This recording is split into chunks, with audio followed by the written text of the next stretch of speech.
tarde a todos, né? A grata satisfação estar aqui presente, né? Em mais um sábado que eu espero que a gente compartilhe, né? Alguns conhecimentos. Agradeço ao professor Ayrton, né? Pelo convite.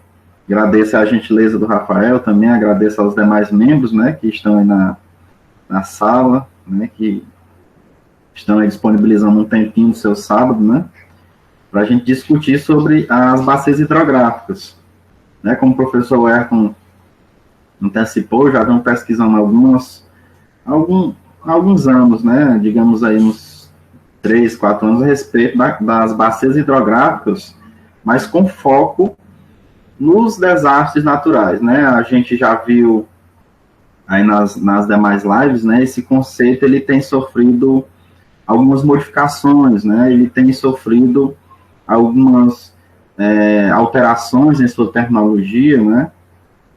A própria professora Sami, né, que se encontra na sala, trabalha com esse conceito, mas já com foco no socioambiental, né? Um conceito muito amplo, um conceito que não é homogêneo, né, como grande parte dos conceitos dentro da ciência, particularmente aí na geografia. Mas vamos lá, certo? Vou fazer aqui algumas explanações a respeito de alguns conceitos, mostrar alguns exemplos, apresentar alguns estudos, particularmente um estudo aplicado, né, a bacia hidrográfica. Vamos lá. Então, acho que todo mundo conhece esse ditado, né? Quando não é 8, é 80. Né? Na região Nordeste é assim. Né? Quando não é chuva demais, é chuva de menos. Ou seja, quando não é uma inundação, é uma seca, né? A gente dificilmente tem um ano normal, né? Dentro dessa oscilação, né? Como o professor Ayrton já trabalhou em várias lives, né? A questão da dinâmica dessa moça bem aqui, né? Que é a nossa principal representante, o principal sistema, né? Provedor de chuvas, particularmente aqui nessa região norte do Nordeste, né, que é a ZCIT, a Zona de Convergência Intertropical, né, o foco nela justamente porque ela é o nosso principal sistema provedor de chuvas, quem de fato a gente considera, né, para efeito de determinação da nossa quadra chuvosa, ressalto que aqui nessa região, né, norte do Nordeste, né, aqui nessas outras regiões aqui abaixo, nós vamos ter outros sistemas atmosféricos, né, que o professor Ayrton já explanou muito bem, por exemplo, a zona de convergência do Atlântico Sul, mas o meu foco de estudo é justamente aqui, né, a zona de convergência intertropical. Por isso esse título, né, como ela oscila muito, ela é muito dependente da dinâmica dos oceanos, né, particularmente do Pacífico e do Atlântico, né, particularmente nos dois tipos de fenômenos, né, que até o professor Ayrton já explanou, que é o Enos, né, as suas variações, o Ninho, né, quando as águas do Pacífico estão mais quentes, e aí há uma influência para que ocorram secas, e do outro lado nós vamos ter, por exemplo, o Lanína, né, que quando há um resfriamento dessas águas, há uma probabilidade de que haja efeitos sobre as ZCIT que tragam uma quantidade maior de chuva. Isso no Pacífico. Né? No Atlântico, nós vamos ter aí o dipolo, né? Que é justamente a diferença de temperatura na superfície do mar nas bacias do Atlântico Sul e do Atlântico Norte. Né? Quando nós temos o Atlântico Sul mais quente, nós vamos ter uma possibilidade de haver anos muito chuvosos, anos com possibilidade de inundação. Logicamente, não quer dizer que todo ano que haja uma interferência do Enos e do dipolo, nós vamos ter uma seca e uma inundação. Certo? Isso são influências, né, que nós vamos percebendo ao longo do ano. E aí, quando nós temos o contrário, né, quando nós temos uma bacia do Atlântico Sul com águas mais frias do que a do Atlântico Norte, aí nós temos o efeito contrário. Né? Nós temos secas, ou anos tendendo de normal a seco nessa região aqui, norte do Nordeste, enquanto lá na região dos Estados Unidos, por exemplo, nós vamos ter anos chuvosos.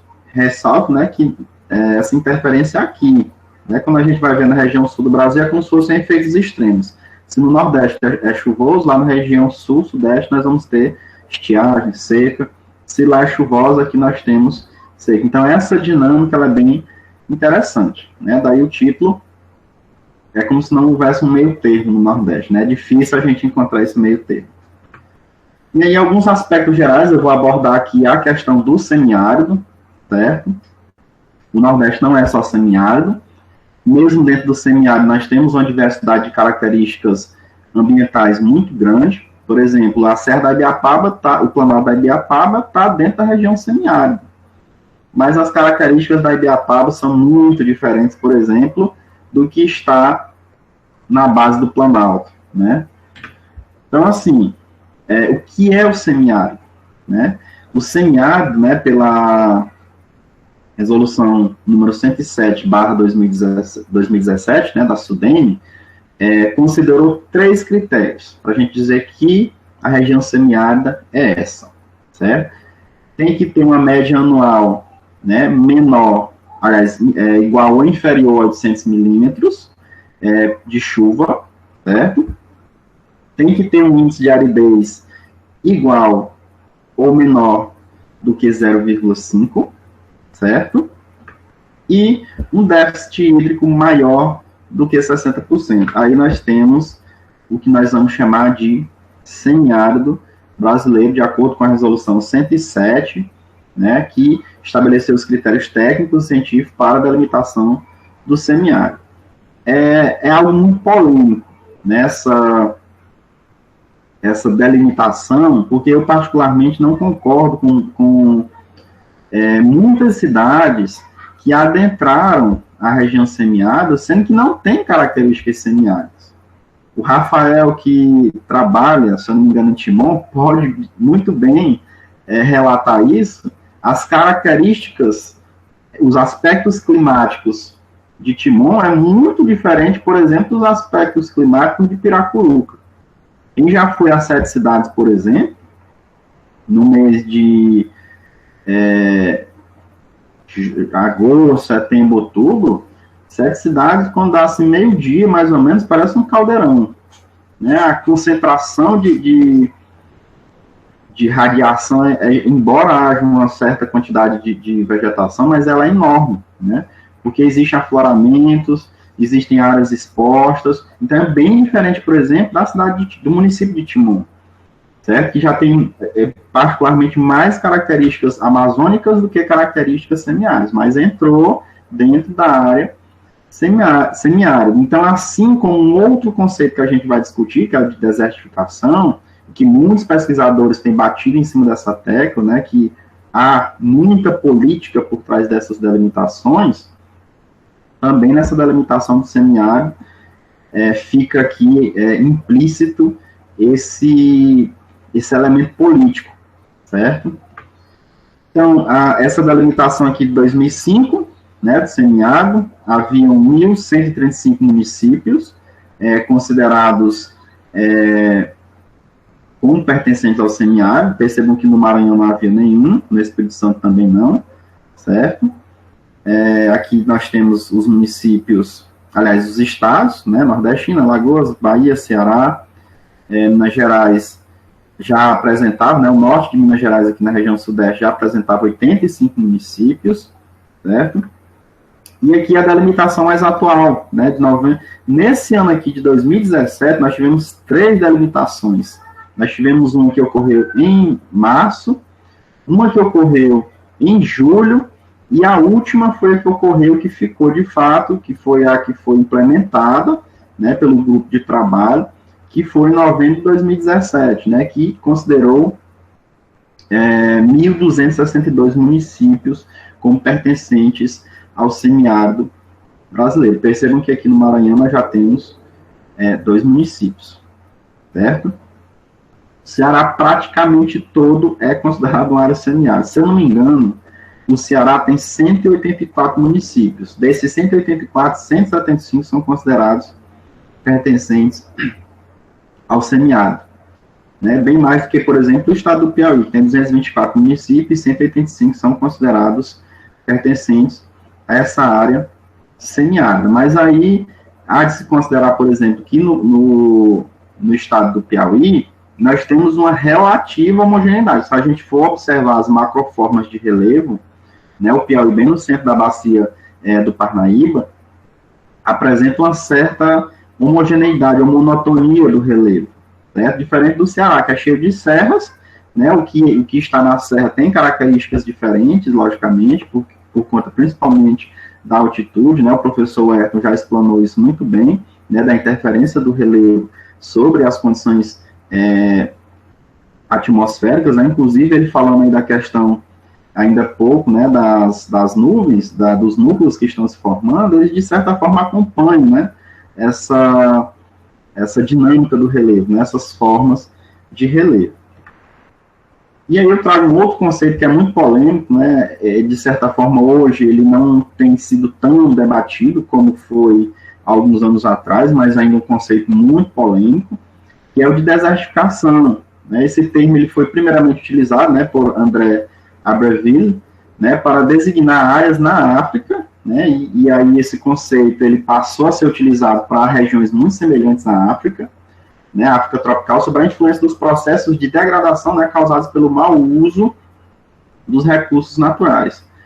Eu tenho alguns professores, né, colegas e professores que conheço que batem muito em cima dessa tecla aí da desertificação, certo? Alguns professores que hoje estão na UPE, né, como é o caso do professor Iaponã, o caso da professora Marta Celina, né, que esteve durante algum tempo aqui conosco, né, no Piauí, na Universidade Federal do Piauí, mas hoje é professora da Universidade Federal do Ceará, que vão de encontro, né, as falas vão de encontro no sentido de criticar esse conceito, né, de criticar a delimitação de fato teórica e também prática desse conceito.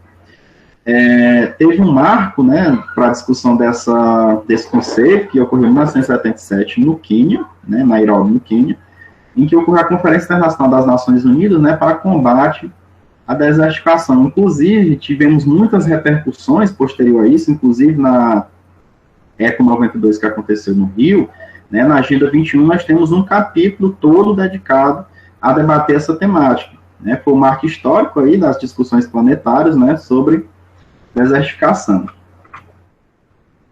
Como eu havia falado para vocês, né, a Eco 92, a Conferência Internacional das Nações Unidas, né, conceitua a desertificação dessa forma. E é justamente esse conceito que é muito criticado, né, é a degradação do solo em áreas áridas, semiáridas e subúmida seca, ou seja, a desertificação é um tipo de degradação que ocorre apenas em áreas áridas, semiáridas e subúmidas secas. Se houver uma degradação em áreas subúmidas, úmidas ou úmidas, não é considerada desertificação. É considerado um tipo de degradação diferente, mas não é considerado desertificação, certo? Como é, por exemplo, o conceito de arenização, que é muito utilizado lá para a região sul do Brasil, né, justamente pelo fato de não estar localizado, esse tipo de degradação está localizado em uma área que não corresponde a uma área árida, semiárida e nem subúmida seca, né, sendo que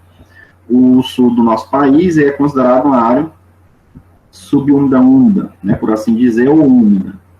É resultante de diversos fatores, né, inclusive de variações climáticas e de atividades humanas. Vou mostrar aqui posteriormente, né, para vocês, um mapa que vai ilustrar justamente essa questão das áreas semiáridas. Foi considerado para a delimitação, né, dessas áreas semiáridas, ou, aliás, de áreas em risco de desertificação, né, considerando os climas do planeta, o índice de aridez, né, que foi desenvolvido por Thornthwaite e aperfeiçoado por Piman, né, é um índice bem antigo, já tem mais de 50 anos, né? Então aqui nós temos o índice de aridez e as suas delimitações. Então, considerada suscetível à desertificação, apenas essas três áreas aqui, ó, o árido, o semiárido e o subúmido seco. Destaquei essas duas aqui porque são os tipos de áreas que nós temos, por exemplo, no Nordeste do Brasil, certo? Nós não temos áreas áridas em território brasileiro.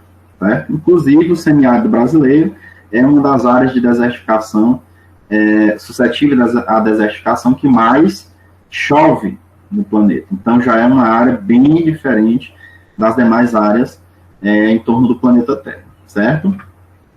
Então, considerando aqui o semiárido e a desertificação, nós vamos ver que há uma certa sobreposição, certo?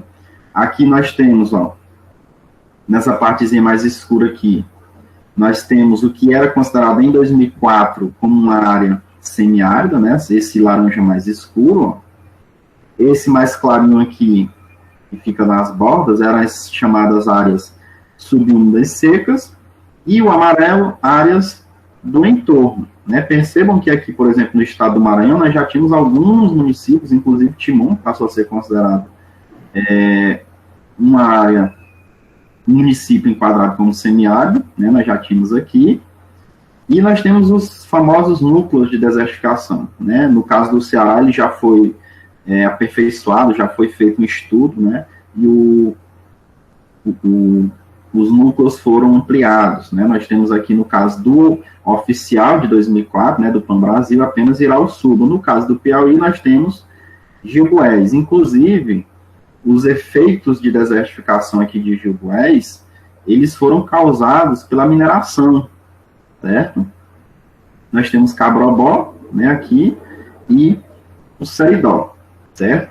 Esse verdinho aqui, essa linha verdinha que vocês estão vendo, é a delimitação mais atual do semiárido brasileiro, que é a delimitação de 2017. Então, percebam como o semiárido, né, de certa forma, ele está sobreposto sobre as áreas suscetíveis ao processo de desertificação. Embora, ressalto novamente, é uma delimitação muito conflituosa, muito polêmica, justamente por considerar certos municípios que não têm características semiáridas, certo? Francílio. Oi. Volta bem no slide para mim, por favor, onde tu mostra esse aí, exato, essa da tipologia climática. Só para eu entender melhor, os que são suscetíveis à desertificação, a tipologia climática é o árido, o semiárido e o subúmido seco. Isso mesmo. Os dois extremos, hiperárido e subúmido e úmido, obviamente não. Isso, porque no caso do hiperárido, aqui nós já temos um deserto, né? Já é a questão, por exemplo, do Saara, né? Já é um deserto propriamente dito. E no subúmido e úmido, nós temos uma área que não é, logicamente, semiárida, tem um nível de precipitação muito mais elevado. Das chuvas, né? Isso. Então, somente eles estão suscetíveis ao processo de desertificação. Isso, o árido, o semiárido e o subúmido seco. Eu vou mostrar mais à frente, porque assim, eu mostrei aqui só o conceito, né? O árido, semiárido e subúmido seco. Mas o que é o índice de aridez? Né? Eu vou mostrar mais à frente, é a equação, que nada mais é do que uma divisão simples, né, entre a quantidade de precipitação, entre a quantidade de chuva que caiu e a quantidade de água que evaporou. Né? E aí nós vamos ter esse númerozinho bem aqui, né? 0,05, 0,20, e aí nós vamos ter uma área árida, semiárida ou subúmida seca. Só essas três são consideradas suscetíveis à desertificação, mas no Brasil nós só vamos ter essas duas aqui, né? O semiárido e o subúmido seco, como vocês viram aqui no mapa, né? Que nós vamos ter só esses dois tipos de área. E aí nós vamos ter as chamadas áreas do entorno, que também estão suscetíveis a esse processo, mas que não são classificados dentro dessas duas tipologias climáticas, certo? Ficou entendido, né? Agora o conceito da desertificação. Beleza. Certo, então eu vou passar aqui adiante. E aí, secas e inundações do mundo, né? Eu tenho um gráficozinho aqui mostrando que, já voltando para um outro conceito, né, que seria o de vulnerabilidade, em que esse crescimento da população mundial, né, tem acompanhado a frequência do aumento dos desastres naturais, particularmente de seca e inundação. Não quer dizer obrigatoriamente que o aumento da população mundial vai ser acompanhado do aumento das secas e das inundações. Não, porque isso daqui são fenômenos, são fruto de oscilações climáticas. Mas ao tratar do conceito de vulnerabilidade, a gente vai ver que essa população que está mais sujeita a essas secas e às inundações estão se localizando principalmente nessas áreas mais suscetíveis, certo? À ocorrência desses dois tipos de desastre, né? A gente pode ver aqui a população, né, uma curva em ascendência, e o número de desastres, aqui no caso as secas, né, inundações também tem aumentado, justamente porque essa população que está crescendo, ela tem se localizado principalmente nessas áreas mais suscetíveis. Então, há um certo indicador, né, indícios de que esse crescimento populacional, aliás, o crescimento do número de secas e de inundações, no caso do crescimento do número de desastres, ele tem uma certa correlação com o aumento da população mundial, certo? A seca como desastre, né? A gente vai ver aqui a seca enquanto desastre, né? A seca ela é considerada um desastre natural, certo? Nós vamos ver aqui na perspectiva de IOAD, né? A gente que é da área de geografia, eu acho que é quase que impossível não conhecer a IOAD, né? Professora Sâmia, o Ayrton, Rafael, é quase que, de certa forma, um livro trivial, né? Quando a gente cursou a disciplina de climatologia, né? Hoje já tem vários outros, mas alguns anos atrás era o livrinho verde que a gente andava, né? Embaixo do braço. Então ele considera a seca permanente, né? Quando não há nenhuma estação de precipitação, ou seja, quando a estação de precipitação, aliás, a estação chuvosa, ela se torna insuficiente para atender a demanda hídrica das plantas. E aí vai causar um ressecamento das plantas, morte, certo? E aí nós temos uma série de consequências, né? A gente sabe que as plantas, elas são essenciais para a redução do nível de radiação, certo? E da amenização daquele ambiente. Então, se nós temos uma seca permanente, consequentemente, há um déficit hídrico muito forte e, consequentemente, essas plantas elas não conseguem perdurar. Nós vamos ter a seca sazonal, né, que é aquela que ocorre periodicamente ao longo do ano, aliás, nós vamos ter aí, por exemplo, nós estamos vivenciando uma seca, né, justamente pelo fato de que todo segundo semestre nós vamos ter uma redução de precipitações nessa região norte do Nordeste. Nós vamos ter ainda a seca que a IOAD considera como contingente, né, que é quando a chuva deixa de precipitar em um determinado período de tempo, certo? Aí seria mais ou menos a seca propriamente dita, né, que é quando a precipitação ela reduz. E nós vamos ter a seca invisível, né, que é quando ocorre um desequilíbrio, né, a quantidade de água disponível no solo é inferior às necessidades hídricas das plantas. Ele chama invisível justamente porque a gente, de certa forma, não consegue perceber esse déficit hídrico que está ocorrendo. E aí tem uma outra classificação, né, que talvez seja a mais conhecida, que é a seca meteorológica, que diz respeito justamente quando há uma redução da quantidade de chuvas, certo? Quando está ligada a um fenômeno, particularmente a precipitação, quando há uma redução da quantidade de chuvas, quando nós temos uma média histórica, né, que geralmente nós consideramos 30 anos, nesses 30 anos nós tiramos essa média histórica, digamos, Teresina, a média de precipitação, digamos que seja 1.100 milímetros, né, a média ao longo de 30 anos. Então, se em 2, 3 anos seguidos choveu abaixo disso, né, dessa média histórica, então nós vamos ter uma seca meteorológica, certo? Nós vamos ter a seca agrícola, né, que é quando o solo ele não dispõe de uma umidade necessária para satisfazer as culturas agrícolas, né, por um determinado período de tempo, e a seca meteorológica, aliás, a seca agrícola, ela está localizada entre outros dois tipos. E, no caso, vem a ser a seca meteorológica e a seca hidrológica. Então, a seca agrícola está aqui, vem depois da meteorológica e antes da hidrológica. A hidrológica, como o próprio nome já diz, né, bem sugestiva, está diretamente relacionada à redução da quantidade de água que nós temos disponível, da água superficial que nós temos, por exemplo, em rios, em lagos, em reservatórios. Ou seja, aqui, ó, enquanto está relacionado à precipitação, aqui está relacionado à quantidade de água superficial, né, que nós temos em rios, lagos e reservatórios. E nós temos a seca socioeconômica. Essa aqui é um pouco mais diferente, não está ligada tanto,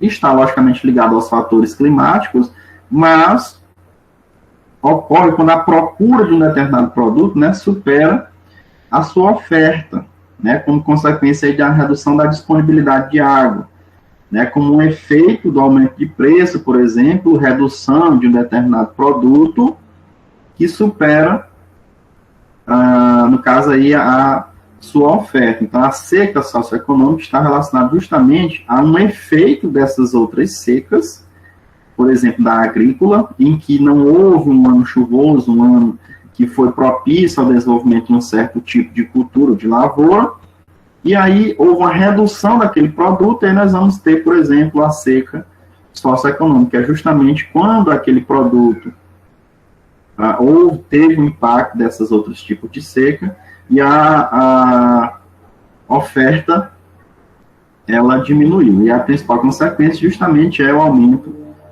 do preço, certo? Daquele produto. Aqui nós temos um exemplo, né? Peguei aqui do Ceará, né? Os retirantes aqui da seca de 1877, lá na Praça da Estação. Aqui tem um relato, ó, cenário lá em Fortaleza, né? O primeiro trimestre, e nenhum prenúncio de inverno, né? Os estoques de alimentos da província estavam praticamente esgotados, e a fome se fez presente com levas e mais levas de rurícolas esqualidos inchando a capital, Fortaleza. Tem uma outra muito conhecida também, muito debatida, né? É de 1915, né? O famoso 15, né? Que há relatos aí, vários relatos históricos, de que houve até mesmo a construção, né, de campos de concentração no Ceará, justamente para evitar que essas pessoas elas se deslocassem, né, para a capital, resultando em um impacto ainda maior sobre a questão urbana, questão de saúde na capital, Fortaleza. Então, há vários relatos, né, sobre essa seca que é muito debatida ainda hoje. E aí, chegamos aqui ao outro extremo, né?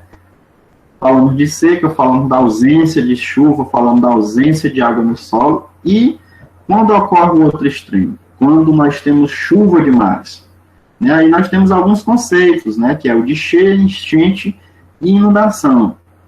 A professora Sâmia, que trabalha com isso, deve saber que não é a mesma coisa, né? Vai depender da quantidade de água que nós temos disponível naquele rio, certo?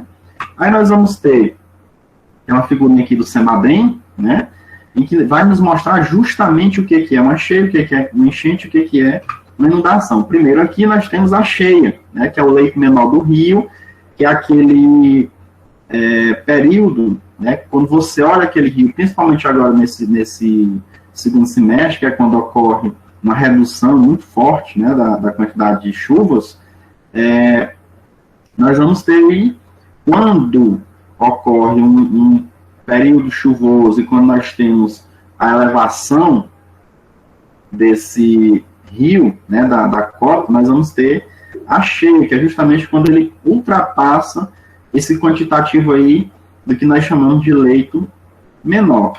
Nós vamos ter a enchente, né, que é quando ocorre aí preenchimento do leito maior do rio, e nós vamos ter a inundação, que é justamente quando ele extravasa, né, quando supera esse leito maior. E aí é justamente o problema, né, que as pessoas veem o rio, veem só o fluxo reduzido de água do rio, né, vem só o leito menor, e aí vão lá e constrói praticamente dentro da área de inundação do rio, ou do que nós chamamos de planície de inundação do rio. Né, e aí, eventualmente, quando a cada 9, 10, 11 anos, nesse ciclo aí de períodos mais chuvosos ocorre, aí nós temos as inundações, que é o que ocorre muito, por exemplo, na zona norte de Teresina, ali, principalmente no bairro Porto Velho, né, que tem muitas casas construídas dentro da área de inundação do rio Parnaíba, né? Sem falar em várias outras situações, como é o caso, por exemplo, ali do Teresina Shopping, como é o caso do Riverside, na Raul Lopes, né?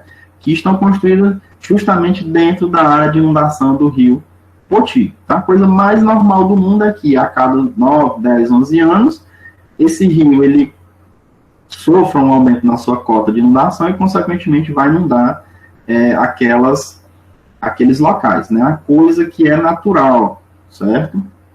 Então, aqui, vou mostrar aqui uma foto para vocês, né? Quem já veio a Piracuruca deve conhecer o famoso complexo turístico Prainha, que é um dos nossos indicadores, né? A gente usa muito isso daí como para visualização justamente da cota do rio, né? Aqui vocês estão vendo o leito menor, né? Então, o complexo turístico ele foi construído dentro da área de inundação do rio, certo? Então, logicamente que a cada ciclo de 9, 10, 11 anos, essa área aqui ela vai ser inundada, certo? É uma coisa que vai acontecer naturalmente ao longo de muitos e muitos anos. E aí nós temos o leito maior, né, que fica,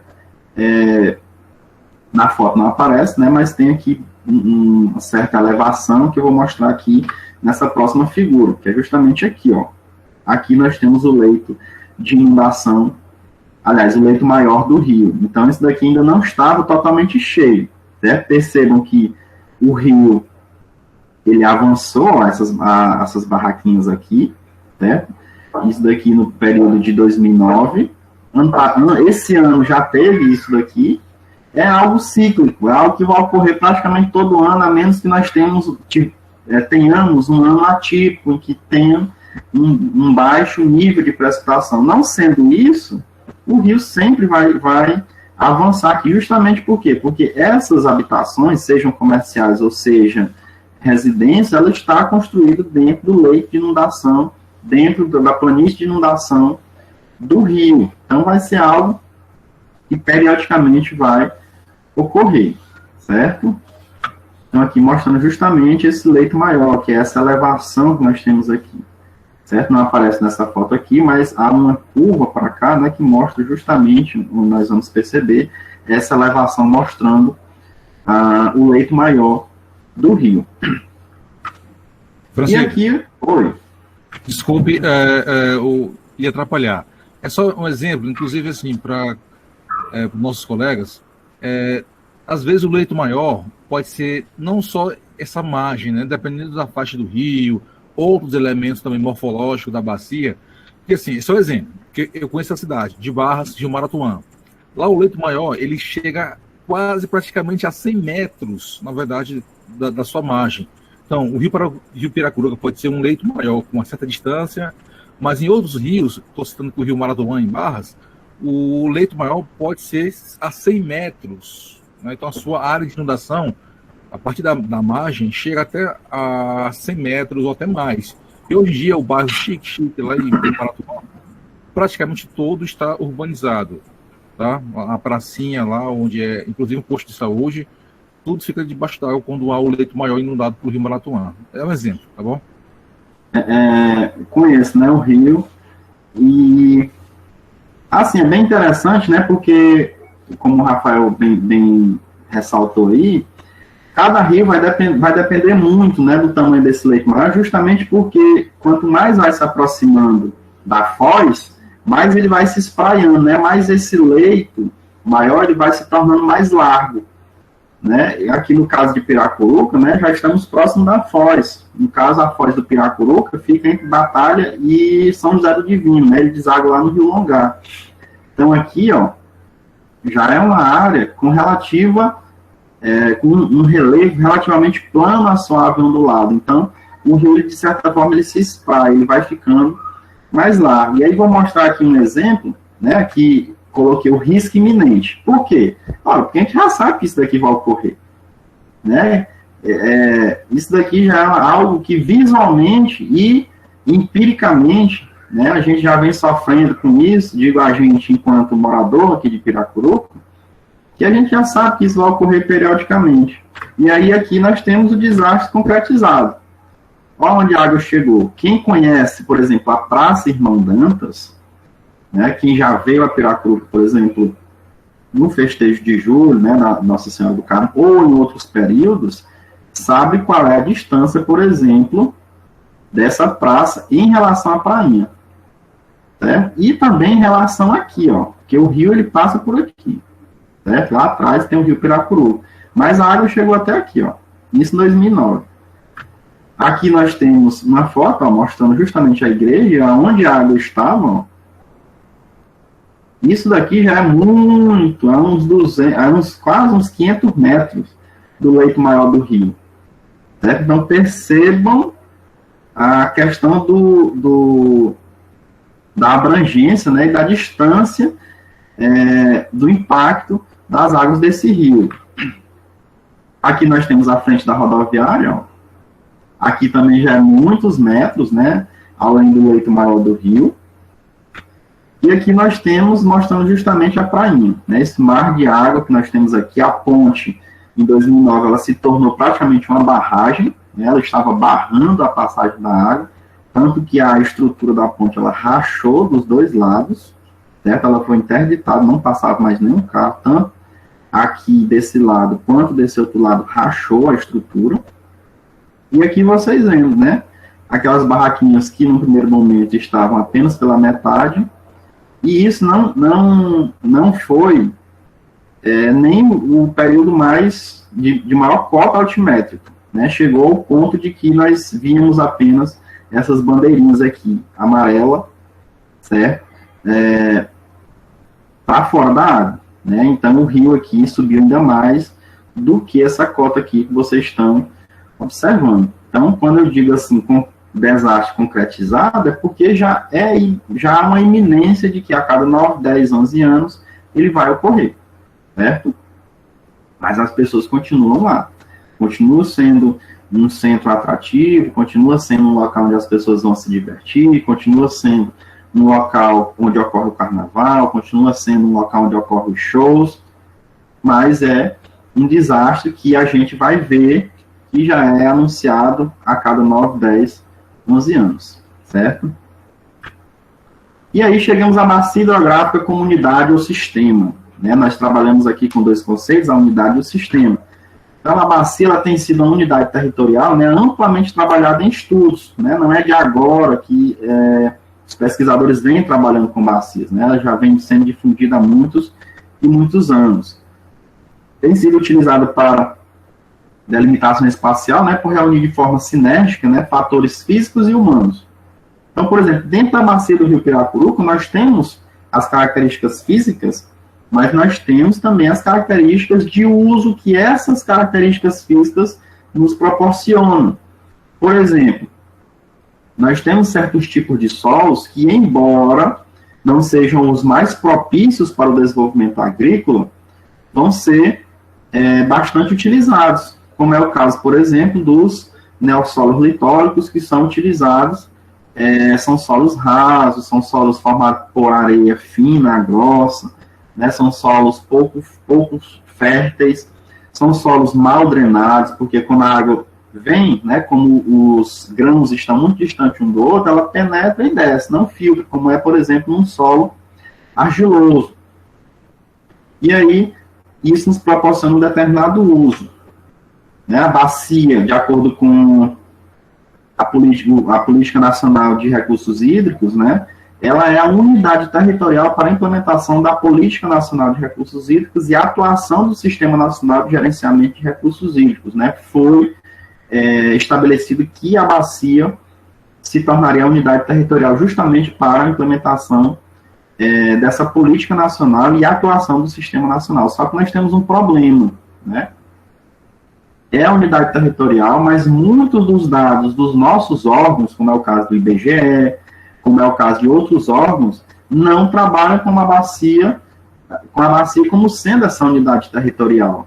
Né? Por exemplo, o censo ele é feito por município, particularmente por setor censitário. Então, por exemplo, um estudo que a gente vai fazer em bacia hidrográfica, a gente tem que sair adequando, né, esses dados que estão disponíveis nesses órgãos, justamente pelo fato de que eles não estão observando nessa questão da bacia enquanto unidade territorial. E nós temos aqui, né, um fluxograma mostrando justamente essa dinâmica do Sistema Nacional, né? Nós temos aqui formulação e deliberação, né, sobre as políticas de recurso hídrico, né? Nós temos o Conselho Nacional, os conselhos estaduais e os comitês de bacia, né, que está mais ligado a esse trabalho mais perto, né, da população. Lembrando, né, que a nossa lei estadual de recursos hídricos, no caso do Piauí, foi em relação ao Nordeste, né, e em relação aos demais estados da nação, a lei que foi promulgada de forma mais atrasada em relação aos outros, certo? Por exemplo, outros estados, como é o caso do Ceará, estão bem mais à frente. No caso, a Política Nacional, de certa forma, ela observou até muitas coisas que estavam na lei estadual do Ceará, né? Nós temos aqui a formulação de políticas governamentais, né, que fica a cargo do Ministério do Meio Ambiente, das Secretarias de Estado, de Recurso Hídrico, de Meio Ambiente, né, vai depender de cada estado. O apoio aos colegiados, nós vamos ter aqui o sistema de recursos hídricos, né, nós vamos ter a ANA, que é a Agência Nacional de Águas, isso em termos nacionais. Em termos estaduais, nós vamos ter os órgãos gestores, né, estaduais, e as secretarias executivas, ou as agências de água. E no apoio técnico, né, nós vamos ter aqui a ANA, tanto do ponto de vista técnico como de regulação, né. A nível estadual, nós vamos ter aqui os órgãos gestores, e no caso aqui da bacia, nós vamos ter agências de águas. Eu vou mostrar aqui, né, no caso do Piauí, em termos estaduais, nós temos apenas 2 comitês, certo? Que é o dos rios Canidé e Piauí, fica aqui, ó, e o da bacia do Gurgueia, né, que é esse PI2. E a nível federal, aliás, em comparação a outros estados aqui, né, nós vamos ter o Maranhão com 2, né, que é o do Mearim e o do Munim. Nós vamos ter o Ceará aqui com 12 comitês, e a Bahia aqui com 14 comitês, certo? De bacias hidrográficas. A nível federal, aí nós temos a bacia do rio Parnaíba. Então, percebam como o Piauí ainda está bem aqui, né? Em relação, por exemplo, a estados como o Ceará e a Bahia. Aqui nós temos as regiões hidrográficas brasileiras, né, só a título de informação, a maior de todas, né, nós temos a Amazônica, aqui nós temos a do Tocantins, Araguaia, temos a do Atlântico Nordeste Ocidental, temos a nossa aqui, né, que é a do Parnaíba, temos a do Atlântico Nordeste Oriental, a de São Francisco, a do Atlântico Leste, do Atlântico Sul, a do Paraguai, a do Paraná, do Atlântico Sul, aliás, Atlântico Sudeste aqui, e a bacia do Rio Uruguai, certo? E aí os elementos constituintes da bacia hidrográfica, né? A professora Soter Garay destaca, né, que as bacias hidrográficas, elas se constituem como elemento espacial que proporciona integração, né? A bacia, ela é um sistema aberto que permite a entrada e a saída tanto de energia como de matéria. E aí nós vamos ter aqui os principais elementos que compõem a bacia hidrográfica. Nessa imagenzinha aqui a gente vai ver, no caso aqui, nós temos uma bacia cujo rio é alimentado pela questão pluviométrica. Nós temos rios que são alimentados, que tem um regime nival, né, que é justamente pelo derretimento de geleiras, como é o caso, por exemplo, do rio Amazonas. Então aqui os principais elementos. Nós temos as nascentes, certo? Que ficam aqui na parte mais alta. Por exemplo, as nascentes da bacia do Piracuruca, elas ficam tanto na Serra dos Matões, ali em Pedro II, quanto na Ibiapaba, particularmente em São Benedito. Nós temos aqui os afluentes, né? Nós temos o leito principal, né, que é justamente quem recebe esses afluentes. Nós temos aqui o lençol freático, né? Toda a bacia tem essa infiltração.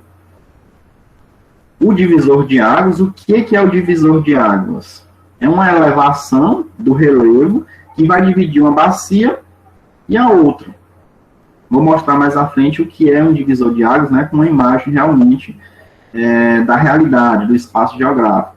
Está aqui a foz, né, que é também chamada de exutório, que é onde o rio encontra ou com o mar, como no caso, por exemplo, do Parnaíba, a foz em forma de delta. Nós temos aqui, no caso desse exemplo, uma foz em forma de estuário, né, que é apenas um braço.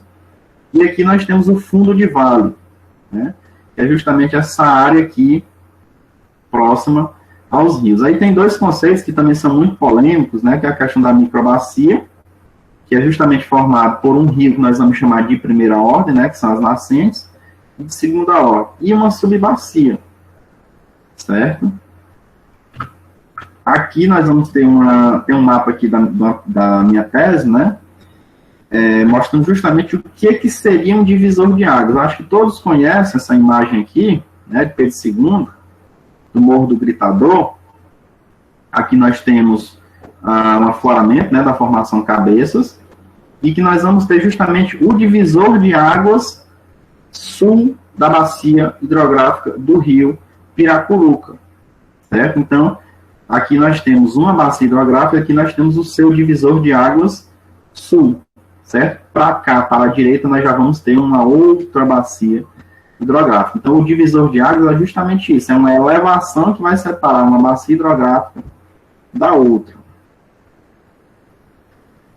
Chegamos a uma parte aqui um pouco mais técnica, né, que é a análise morfométrica em bacias hidrográficas, né. Todos os acontecimentos que ocorrem na bacia de drenagem, elas repercutem direta e diretamente nos rios, ou seja, todo impacto, toda modificação que ocorra na área, de modo geral, da bacia, ela vai ter impacto nos rios, certo? Então, esse estudo morfométrico em bacias, né, ela se relaciona a uma análise quantitativa. Por que é que eu coloquei essa parte de análise morfométrica aqui? Porque, ao estudar esses parâmetros, né, nós vamos ter indícios de que uma bacia ela é mais ou menos sujeita à ocorrência de inundações, certo? Então, esse estudo morfométrico, né, ele engloba as análises sobre a hierarquia fluvial, análise areal, análise linear, dipsometria, mas aqui eu vou abordar apenas alguns elementos dessa morfometria, certo? Então, nós temos aqui a hierarquia fluvial, né, nós temos uma classificação aqui conforme Strahler, que é utilizada para classificar um determinado curso de rio. Tem aqui um exemplozinho. Cada ramo dessa raiz, nós vamos dizer que é uma ordem. Então, aqui eu tenho um rio de primeira ordem, que são as nascentes. Então, cada pedacinho desse daqui, ó, é um rio de primeira ordem, é um riacho, né, que vai desaguar em outro até chegar ao ramo principal. Nós temos o rio de segunda ordem, que é formado justamente por dois riachos de primeira ordem, vocês estão vendo aqui 1, 2, aí nós vamos ter um de segunda ordem, e o rio principal, que é de terceira ordem. Neste caso aqui, a bacia tem 3 ordens, certo? Neste exemplo. Tem um exemplo aqui da bacia do rio Piracuruca, que é uma bacia de sexta ordem, né? O rio Piracuruca, que é esse rio principal aqui, ó, ele é um rio de sexta ordem. E esses tracinhos aqui mais claros, ó, são os rios, riachos de primeira ordem, certo? Que compõem principalmente as nascentes. Percebam que aqui tem nascentes lá no Ceará e tem nascentes também do lado do Piauí, né? Principalmente na Serra dos Matões. Essa linha em marrom, né, que vocês estão vendo, é justamente o divisor de águas. São áreas mais elevadas, tanto da formação Cabeças, né, como da formação do Grupo Serra Grande, particularmente do Planalto da Ibiapaba, que vão fazer esse limite da bacia hidrográfica do rio Piracuruca. Como é que eu posso ver isso na realidade, né? Que a gente está vendo só no mapa, mas quem vem, por exemplo, no sentido de Teresina a Piracuruca por José de Freitas, quando chega próximo a Piracuruca, você vê muito nitidamente esse divisor de águas, né? Você vê uma elevação e você vai ver que Piracuruca é como se ficasse dentro de um buraco. Justamente seria essas elevações, né, por exemplo, que vocês vão ver bem aqui, justamente delimitando cada uma dessas subbacias que compõem essa bacia maior, que é a bacia do rio Piracuruca. Aqui nós vamos ter a área da bacia, né, que corresponde à área de drenagem da bacia, que é medida em quilômetros quadrados ou metros quadrados. Nós temos a bacia do rio Piracuruca aí, com aproximadamente 7.704 quilômetros quadrados. Quem conhece 7 cidades, tem aqui um exemplo também, né, a microbacia do Riacho Riachão, tem 32,4 km². Nós temos o perímetro da bacia, né, que é um comprimento linear ao longo do divisor topográfico, ou seja, o divisor de águas. E aí nós temos a do Piracuruca, que é 524,9 km², e a do Riachão, que é 30,9 km². Passando aqui adiante, o comprimento da bacia, né, uma medida em linha reta entre a foz, ou seja, aquela desembocadura do rio principal, e um ponto do perímetro, né, que assinala a equidistância do comprimento do perímetro entre a foz e ele. Eu vou passar aqui mais adiante, né, que é mais teórico, mostrar justamente o que é esse comprimento. Né, ó, vocês estão vendo aqui a foz, então eu posso medir para cá, para cá.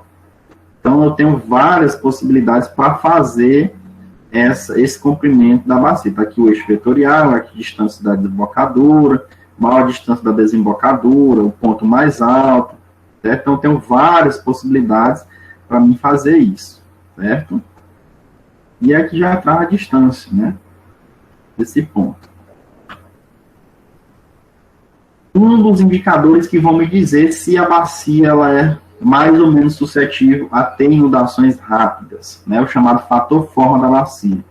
Tem um efeito sobre o comportamento hidrológico da bacia, né, por exemplo, o tempo de concentração, ou o tempo em que a água da chuva vai conseguir se espalhar, né.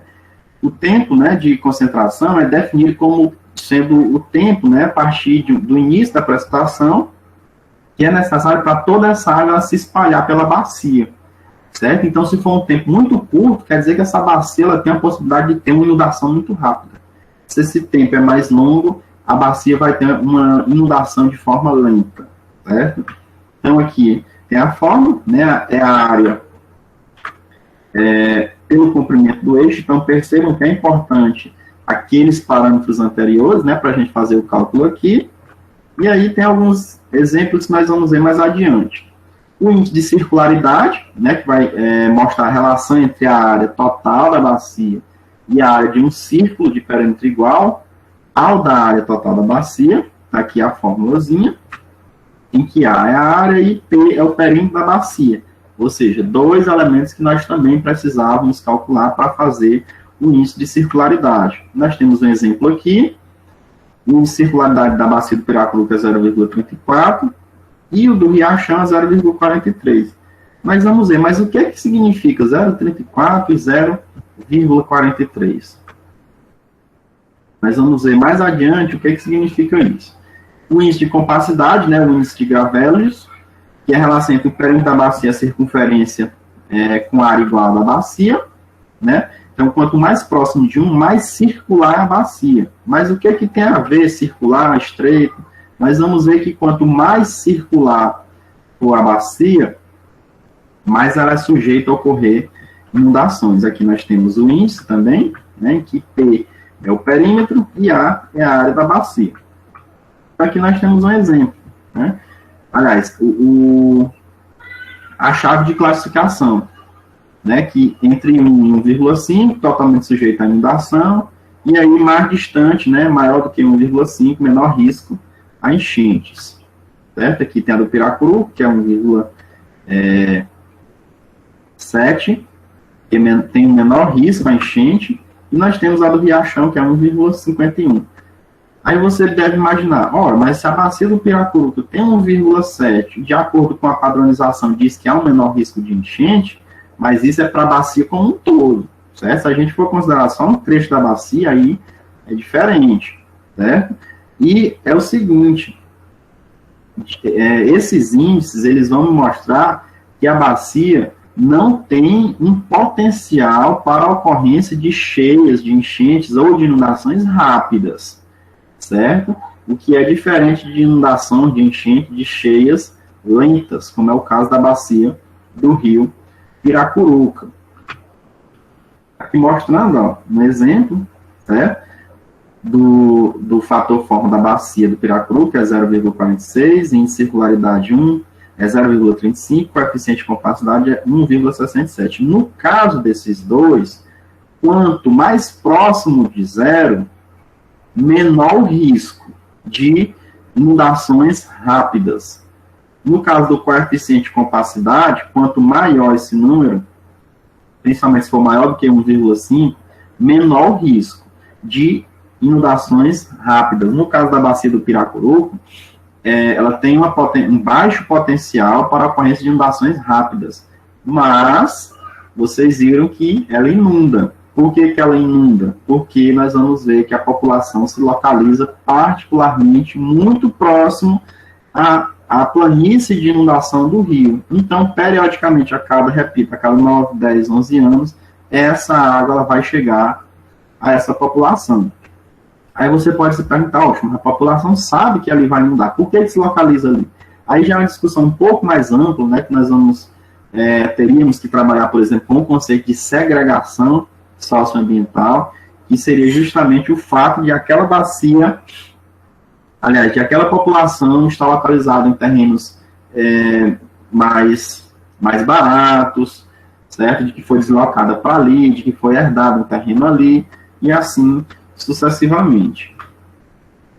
E aí, chegamos a um conceito que eu gosto muito, né? Gosto a conhecer há alguns anos, há particularmente 4 anos, né? Quando estava fazendo a busca do levantamento bibliográfico para trabalhar com o meu objeto de estudo, que era a bacia hidrográfica, no caso, a suscetibilidade. O que é suscetibilidade? É um conjunto de fatores naturais, percebam que são os fatores ambientais físicos da bacia, que o terreno apresenta, né, que determina o seu potencial para a deflagração de determinado desastre. Então, toda bacia, ou todo ambiente, todo espaço geográfico, ele tem uma suscetibilidade.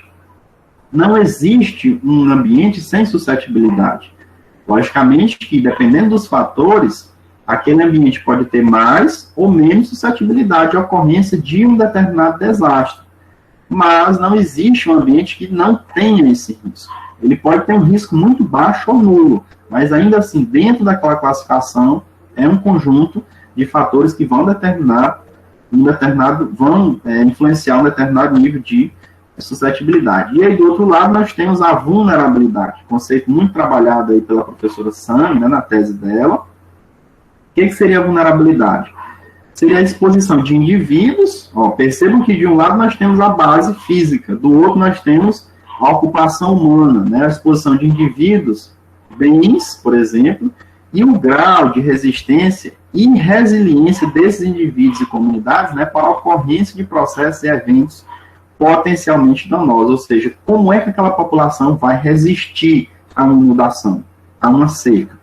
Logicamente, por exemplo, o que nós estamos enfrentando, no caso da pandemia do Covid-19, é um tipo de desastre. É um desastre classificado como um desastre biológico.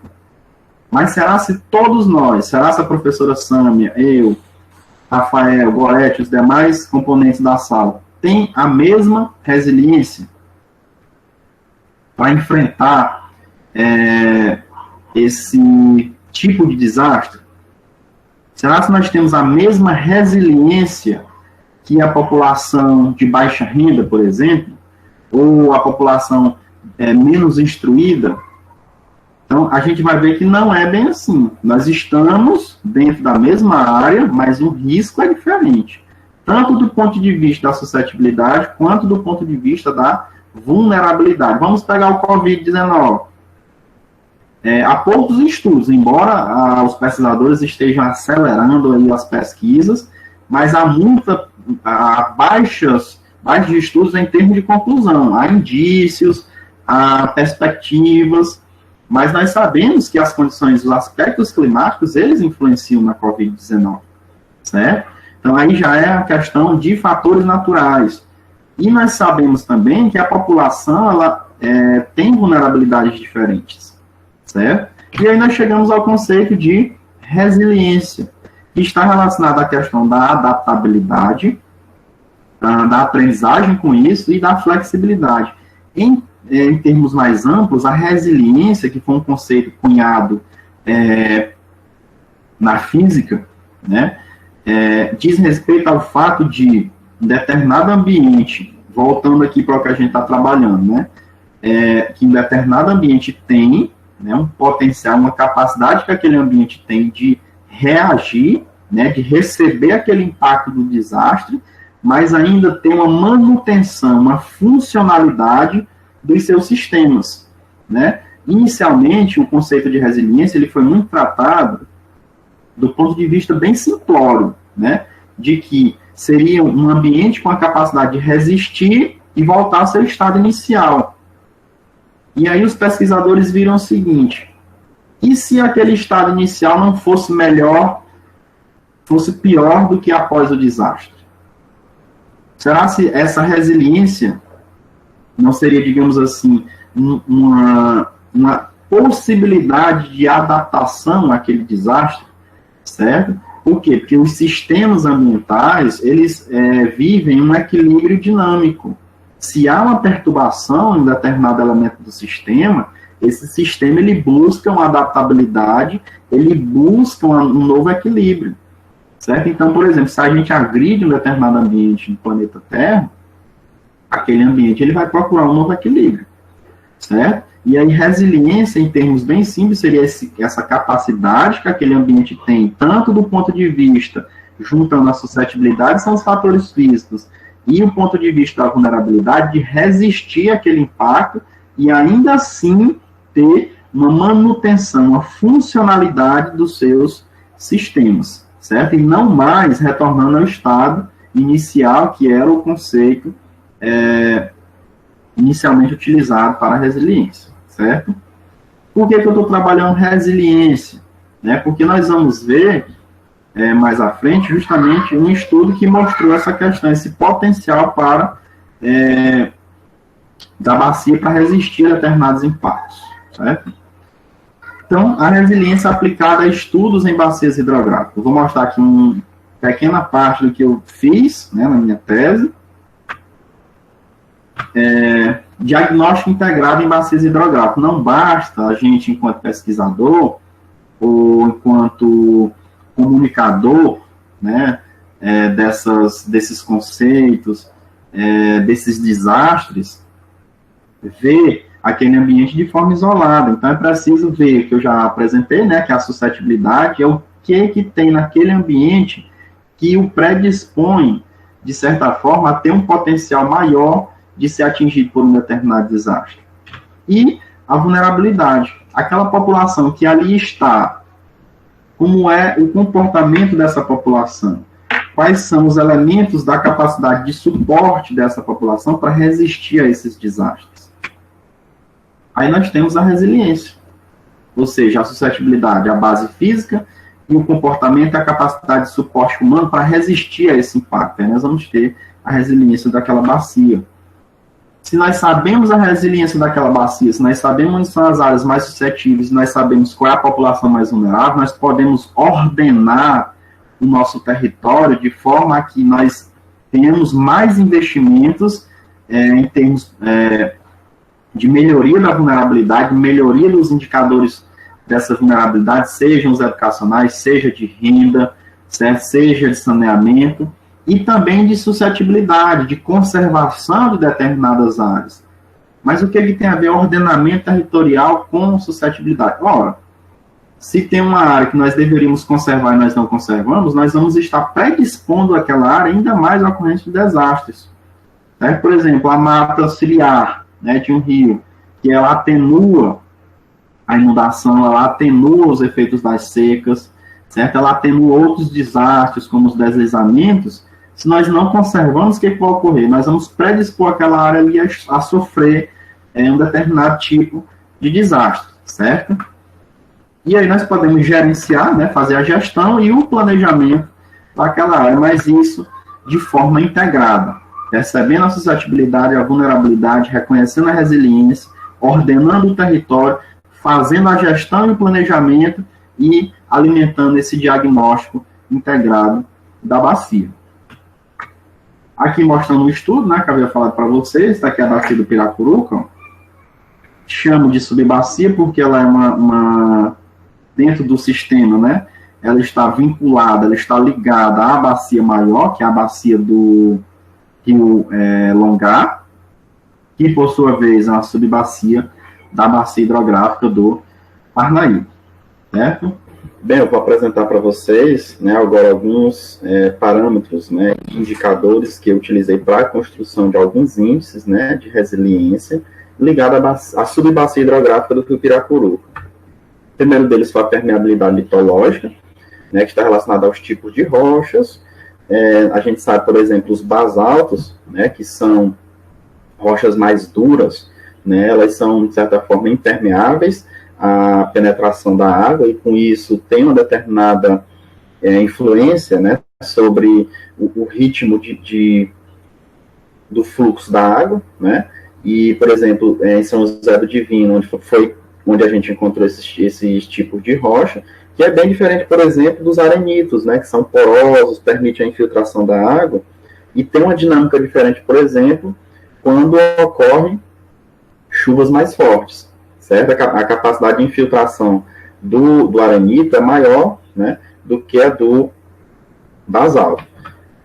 O outro indicador foi a declividade, né, que tem influência, por exemplo, na dinâmica, principalmente em áreas mais planas, né, em que como eu havia mostrado para vocês naquela imagem lá da prainha, né, que já é uma área um pouco mais plana, em que o rio se espraia, né, se alarga, ele vai ter um fluxo de água mais lento, né, e com isso, essa água fica, de certo modo, um pouco mais lenta, né, e demora a sair um pouco mais, principalmente em períodos de enchentes ou de inundações, certo? O outro indicador foi o índice de circularidade, né, como eu já havia mostrado para vocês nos outros slides, né, quando falava de parâmetros morfométricos, ele, de certa forma, vai influenciar justamente por permitir que a gente, de certa forma, estime, né, como a gente vê aqui foram os procedimentos que foram realizados no ArcGIS, para a gente fazer a separação das subbacias do Piracuruca, né, e aí nós temos uma classificaçãozinha aqui, uma tabela de classificação, em que a gente vê, por exemplo, que se uma subbacia dessa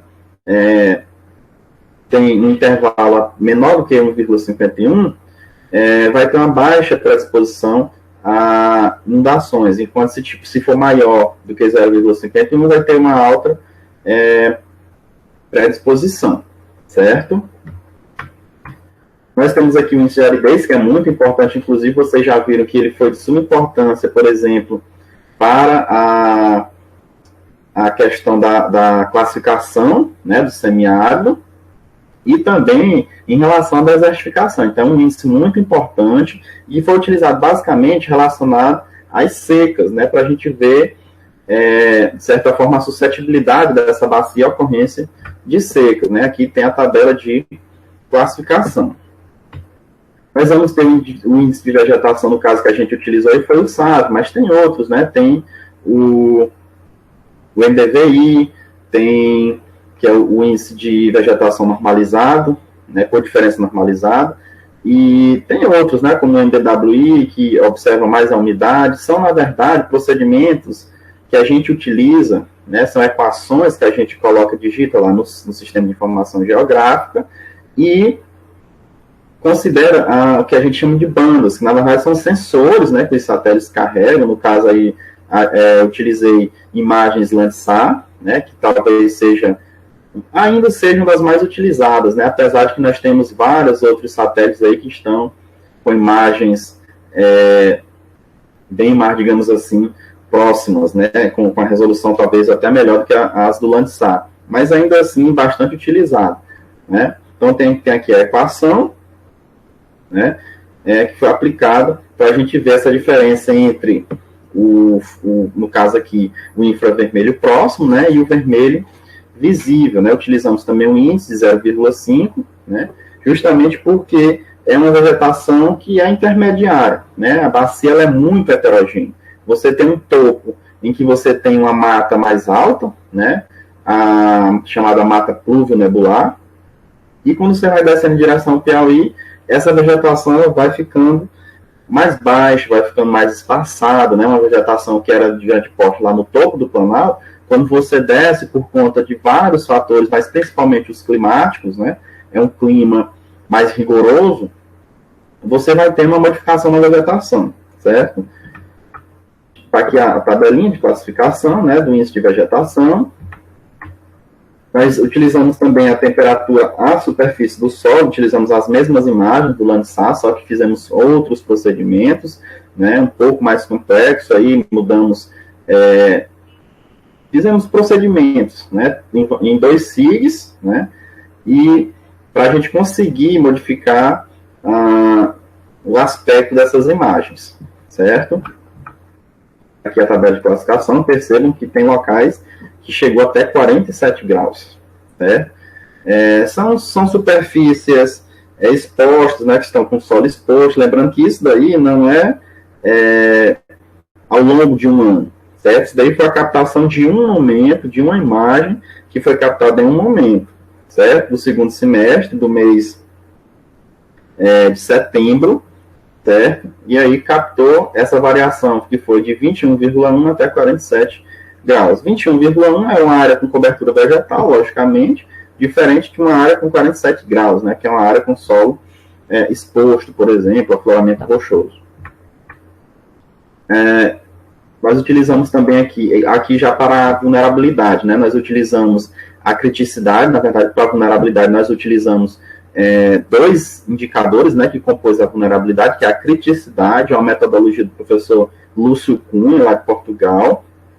A criticidade nada mais é do que o comportamento da população, são as características da população, certo? Aí nós utilizamos o SPSS, que é um programazinho muito bom, para a realização de procedimentos estatísticos, certo?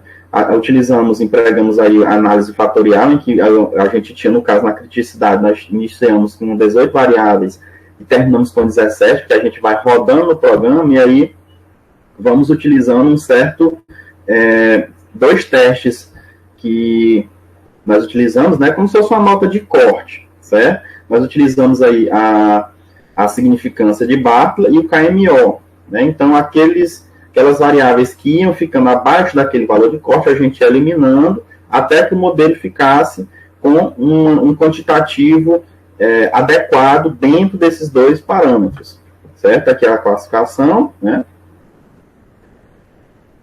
As variáveis utilizadas, ó. Aqui já o resultado, né? O agrupamento por fatores, ó. Então, fator 1, nós temos aqui essas variáveis, como, por exemplo, pessoas responsáveis, sexo masculino. E aí, esse sinalzinho aqui, ele é de suma importância, porque ele é menos, mas quer dizer que ele reduz a vulnerabilidade. Aqui também é menos, reduz a vulnerabilidade.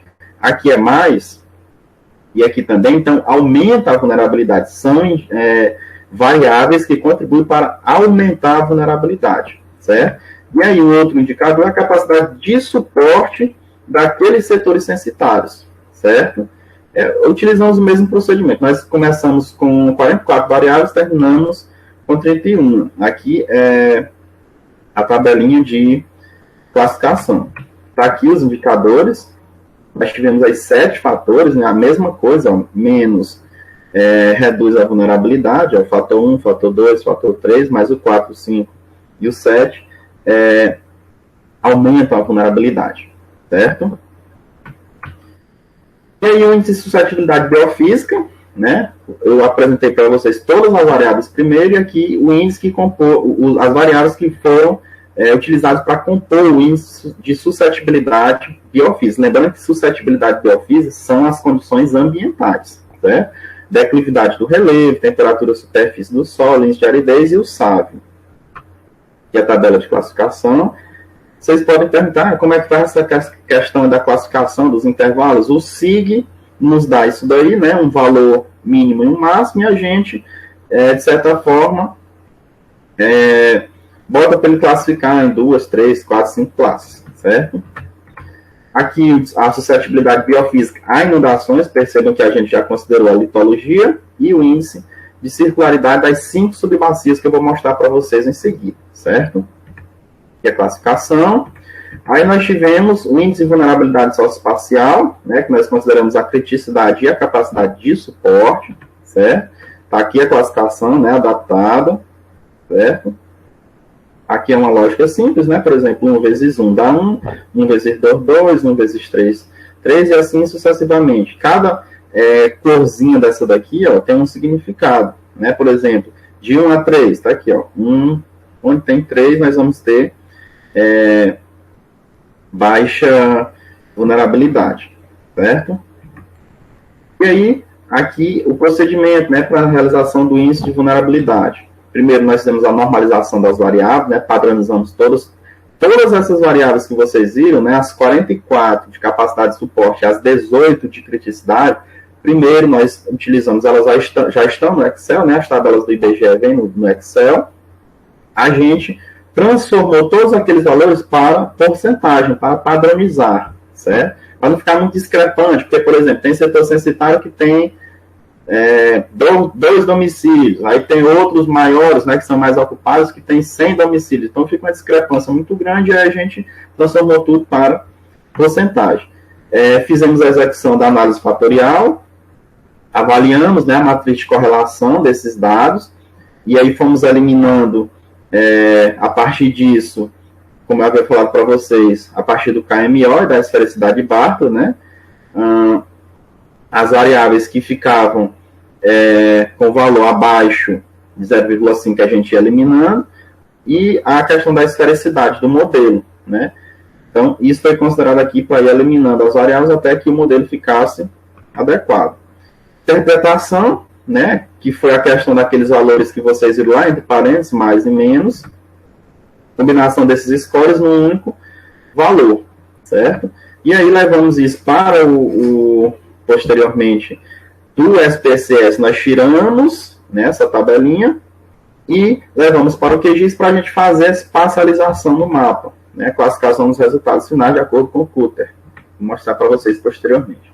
E aí construímos ao final o índice de resiliência ambiental a secas, né, que era o quê? Nada mais era do que o índice de suscetibilidade biofísica a secas multiplicado pelo índice de vulnerabilidade socioespacial, né? E a resiliência ambiental a inundações, que era o índice de suscetibilidade biofísica a inundações com o de vulnerabilidade. Percebam que, tanto para secas quanto para a inundação, a gente cruzou informações ambientais, né, biofísicas, com informações socioespaciais, né? Eu poderia ter feito só eu poderia ter trabalhado só com a suscetibilidade biofísica, teria validade. Eu poderia ter trabalhado só com a vulnerabilidade socioespacial, também teria a sua validade. Mas eu percebi que a minha contribuição enquanto geógrafo e enquanto tese seria mais válida considerar esses dois elementos, até mesmo porque a gente, dentro do espaço geográfico, não pode se considerar nem o físico e nem o social, certo? Aqui a classificação, né, que a gente utilizou, tanto para secas quanto para inundações. Utilizei também o índice de anomalia das chuvas, no sentido de a gente perceber, no caso aí, algo que o professor Ayrton trabalha muito, que é a questão das médias de precipitação, né, dessa oscilação, vocês vão ver posteriormente, nós utilizamos 14 postos pluviométricos. E, infelizmente, né, o professor Ayrton deve saber disso, e vocês que já trabalham com essas médias devem perceber, e ele falou até ontem, né, que nós temos postos aí que estão com problemas, né, estão desativados as estações, e isso é um problema enorme no Piauí. A gente vai para o Ceará, por exemplo, dos postos que eu peguei para para fazer o estudo, né, para tomar como análise, tinham 2 falhas. Essas 2 falhas eram o quê? 2 meses que não tinham dados. No Piauí, não. Piauí tinha posto que eu tive que desconsiderar, porque tinha 10 anos de lapso de informações. Certo? Por exemplo, a Organização Mundial Meteorológica diz que no máximo pode ter 2 anos, né, para a gente fazer a correção dessas falhas. O que é a correção dessas falhas? É você pegar alguma proposta metodológica, algum método, né? Por exemplo, tem vários, tem a regressão linear, que é quando você pega um posto e faz uma estatística um pouco mais avançada, mas no Excel você faz facilmente, e aí você vai substituindo aquele valor, ele te dá um valor, uma estimativa de um valor. No caso, eu fiz algo um pouquinho mais complicado, que é o que a gente chama de ponderação, né? Uma técnica que utiliza 3 postos, é como se fosse a média, né? Você vai ponderar a média daqueles 3 postos, esses 3 postos não pode ser qualquer posto, tem que ser um posto, por exemplo, eu tenho um posto lá em Tianguá, não posso pegar um posto que está abaixo do Planalto. Por quê? Porque no Planalto, abaixo do Planalto é mais seco, lá em cima é mais úmido. Então eu tenho que pegar um posto que fosse 3 postos, que fosse lá de Bajara, lá de Viçosa. Por que esses postos? Porque são postos que estão na relativa altitude, parecida com a de Tianguá, certo? Então eu tenho que pegar postos que tenham características parecidas, né, para não ficar valores muito discrepantes. E aí eu tenho isso de anomalia das chuvas, né? A anomalia positiva é aquela que está acima da média, a anomalia negativa é aquela que está abaixo da média, certo? Eu utilizei isso justamente para saber a dinâmica das precipitações ao longo de 30 anos, mais de 30 anos no caso, foi utilizado na tese, e para saber se os decretos de situação de emergência, eles são justificáveis, certo? Porque a gente sabe que quando tem um decreto, as coisas ficam muito mais fáceis para os prefeitos gastarem, né? Pode gastar sem a necessidade de uma licitação, né? Então, eu utilizei isso justamente para ver, por exemplo, 2009 foi ano de inundação, mas será que o índice mostrou de fato que teve precipitação acima da média e justificou os decretos? Certo? Então, eu utilizei justamente para isso. Aqui tem o significado, né, de cada letra. Por exemplo, para a anomalia positiva, a gente usa a média das 10 maiores precipitações, enquanto para a anomalia negativa, a gente usa as médias das 10 menores precipitações. Está aqui a classificação, né, de acordo com Freitas. Nós vamos ver mais adiante, eu estou mostrando muita tabela, muita classificação, mas a gente vai ver a respectiva classificação no mapa, que fica mais fácil o entendimento. Aqui o primeiro mapa, né, mostrando justamente a permeabilidade litológica. A bacia como um todo, ela tem uma alta permeabilidade. O que isso quer dizer? Quer dizer que aqui a maior parte das rochas, elas são porosas, elas são arenitos da formação Cabeça, da formação Pimenteira, do grupo Serra Grande, e que permitem a infiltração, certo? Aqui nós temos a declividade média. Perceba aqui que a parte central da bacia, ó, ela é plana, principalmente plana, suave ondulada. E isso quer dizer o quê? Quer dizer que a água não fica aqui no Planalto. Ó. Toda a água que tem aqui no Planalto desce para o lado do Piauí. Por isso que o lado do Piauí é rico em termos de água subterrânea. E o do Ceará nem tanto. Por quê? Porque aqui, ó, do lado do Ceará, para o lado direito, nós vamos ter rochas, de certa forma, do escudo cristalino, rochas um pouco mais duras, certo? Mais resistentes, mais impermeáveis. E aqui do lado do Piauí, não, nós temos arenitos da bacia sedimentar do Parnaíba. E aí a água vem lá toda, desce para cá, certo? Aqui as subbacias, né, pertencentes à bacia do Rio Piracuruca, nós temos aqui a bacia do Rio Jacareí, a bacia do Rio Catarina, a bacia do Rio Pejuaba. O Rio Piracuruca, ele só recebe esse nome quando ele adentra ao município de Piracuruca, até então ele é chamado de Arabé, certo? E cada uma dessas bacias contribuiu com um determinado valor do índice de circularidade. Por exemplo, a subbacia do Piracuruca, ela tem 0,5. O que é esse índice de circularidade? É o quanto a bacia é redonda. Quanto mais redonda, mais suscetível ela é. Quanto mais estreita, menos suscetível ela é. Num primeiro momento, a gente olha aqui, por exemplo, esse formato da bacia, né, a gente pensa, ela é redonda, ela é mais redonda do que estreita, mas na verdade ela não é, certo? O rio Pejuaba, a bacia do Pejuaba com 0,28, o Jacareí com 0,29, a Uarabê com 0,31 e o Catarina, que foi o que apresentou mais, 0,35. O que quer dizer cada um desses dados? Quer dizer que quanto mais próximo for esse valor de 1, mais suscetível a inundações rápidas é aquela bacia. Quanto mais próximo de 0, menos suscetível é aquela bacia a inundações rápidas, certo? Aqui tem o índice de aridez, a gente vai perceber, ó, essa partezinha aqui, ó, vocês estão vendo que essa linha mais escura é a divisa, viu? Para cá Piauí, para cá Ceará. Então é muito fácil a gente perceber a influência do Planalto da Ibiapaba. Ó. O Planalto da Ibiapaba tem um nível de umidade bem grande. Então, logicamente, o índice de aridez é menor, enquanto que a parte aqui piauiense tem um índice de aridez um pouco mais elevado, certo? Passando aqui para a temperatura superfície do solo, a gente vai ver a mesma coisa, a bacia aqui como um todo, com temperaturas altíssimas, certo? Geralmente ficando acima de 36 graus. E aqui, no lado cearense da bacia, temperaturas mais amenas, justamente pelo que eu havia falado. O topo do Planalto é mais úmido. Logicamente, as temperaturas são menores, certo? Aqui o índice de vegetação, a gente vai ver, ó, o que eu havia falado, né? O topo do Planalto com uma vegetação de grande porte aqui também, só que é diferente, ó. O que é esse índice? É o fato de que essa vegetação aqui tem folhas grandes e realizam fotossíntese, absorve essa radiação solar, essa luz solar, e quando você vai ver nas imagens satélites, quando você aplica aquela equação, vai dar uma diferença bem grande, né? Então aqui nós temos uma mata com uma vegetação um pouco mais densa, mais alta, e aqui nós temos também, só que aqui já é caatinga arbórea, certo? Fechada, densa. Aqui não, aqui nós já temos uma mata que nós chamamos de pluvio nebular, que é maior, de grande porte. E no restante da bacia, uma caatinga aí arbustiva, né, além também de algumas áreas com solo exposto, né, que é justamente aqui as vertentes do Planalto, e também as cidades, né, as zonas urbanas cujo solo está exposto. Aqui nós temos a criticidade, né, o comportamento da população. Então, quando a gente vai ver na bacia a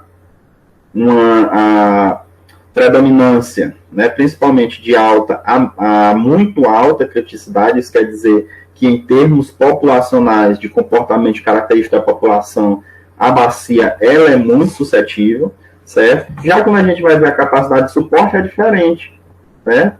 A gente vê uma capacidade de suporte que é diferente. A capacidade de suporte, ela varia de alta a muito alta, certo? E a bacia, como eu havia falado, ela é muito heterogênea, não só do ponto de vista físico, mas do ponto de vista também socioeconômico. Você pega os municípios do Ceará, você vai ver uma diferença muito grande em relação aos municípios do Piauí, principalmente em termos populacionais.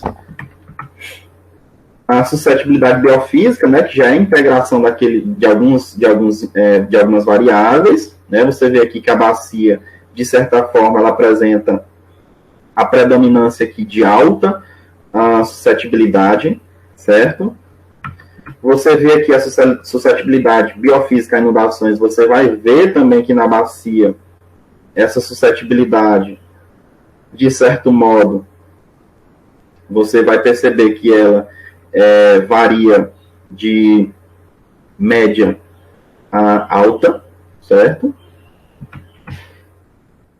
A vulnerabilidade, né, que é a junção da criticidade com a capacidade de suporte, você vai ver que, neste caso aqui, a bacia ela apresenta a predominância de baixa vulnerabilidade quando integrados os dois indicadores. Quando a gente vai observar separado, a gente vai ver que a população não está, de certa forma, preparada para reagir da forma adequada a esses impactos. Aqui vocês estão vendo ó, esses recortes como se fossem colchas de retalhos, é porque são os setores censitários da bacia, certo? Como eu havia falado para vocês, é muito complicado a gente trabalhar com dados socioeconômicos quando está trabalhando com bacia, porque os dados eles estão preparados, eles são disponibilizados, e eles são disponibilizados tomando como base o recorte municipal dos municípios, né, os limites administrativos e não os limites de uma bacia. E isso dá uma dor de cabeça danada depois para a gente fazer essa aplicação, né? Aqui a resiliência ambiental, a gente vai ver que a resiliência ambiental da bacia do Piracuruca, as secas é, de certa forma, muito baixa, né? Você vai ver aí que 76,7% da bacia apresenta resiliência muito baixa. Quando se trata de inundações, não é diferente. É um pouco maior, né? A gente vai ver aí que é 84,3% de baixa resiliência a inundações. Não é só do lado piauiense, também do lado cearense, certo? Algumas conclusões, né, que a gente tirou da tese, né, sobre a subbacia do Rio Piracuruca: 58% com média suscetibilidade biofísica a secas, 58,9% com baixa suscetibilidade biofísica à inundação, vulnerabilidade socioespacial baixa em 58,1%, né, 12,5% da bacia com vulnerabilidade alta, muito alta. A gente viu muito baixa resiliência ambiental seca em 76,7% e muito baixa resiliência ambiental em inundações em 84,3% da bacia. Ainda tem um outro fator, né, as sugestões que a gente fez, né, a criação de unidade de conservação em área de preservação permanente. Quais são essas áreas de preservação permanente? As faixas marginais de curso d'água natural, como, por exemplo, nascentes, os próprios rios, a questão de encostas, né, com declives superiores a 45 graus, como os topos de morros. A gente sugeriu essa criação de unidade de conservação, e não é inédito, isso daí já vem no Código Florestal. A questão é que não é executado, certo? Não é conservado, não é preservado essas áreas. E aí, ainda falando sobre a questão das precipitações, certo? A gente vê essa oscilação, ó, isso daqui é a coisa mais normal do mundo. Falar de semiárido é falar disso daqui. É falar de uma precipitação de 85 aí, que foi a maior da história, certo? Que foi mais de 2 mil milímetros. Isso é precipitação de região amazônica, né? O professor Huerta sabe muito bem disso. Esteve em Belém e viu o que é a Amazônia de perto, né? Com chuvas muito fortes toda tarde, né? Mas a gente tem também período seco. E é seguido, ó, período chuvoso, período seco. Essa linha vermelha aqui é a média, né? Média histórica de 333,1 milímetros. Então, por exemplo, a bacia do Piracuruca não era para ser considerada uma área semiárida. Por quê? Porque chove aqui mais de 500 milímetros acima do que estabelece a resolução da SUDEM, que é uma precipitação menor do que 800 milímetros. Então, é muitas vezes isso que essa questão da generalização traz de inconsistência, certo? Porque ali é uma generalização muito grande. Quando a gente vai ver localmente isso daí, a gente vai ver que os dados eles não batem com essa generalização, certo? Aqui, na questão do desvio da precipitação, como o professor Huerta falou na sua última fala, na sua última live, né, a questão da quadra chuvosa na região norte, a gente vai ver que a de janeiro, particularmente até maio, né, a partir de maio já quase não tem mais chuvas. Isso em geral, né, já teve casos que a gente teve chuva aqui, isso é muito raro, mas acontece, que a gente teve chuva até junho, certo? Então a gente vai ver aqui que os meses mais chuvosos são março e abril, particularmente março. Ora, fala de novo do professor Huerta, né? O professor Huerta falava da zona de convergência intertropical, muito bem explicado na sua última live. A gente vai ver que o período máximo de atuação é esse daqui, ó, onde ele está atuando de forma mais intensa, a ZCIT aqui em março e abril. A partir de maio já começa a migrar para o hemisfério norte, certo?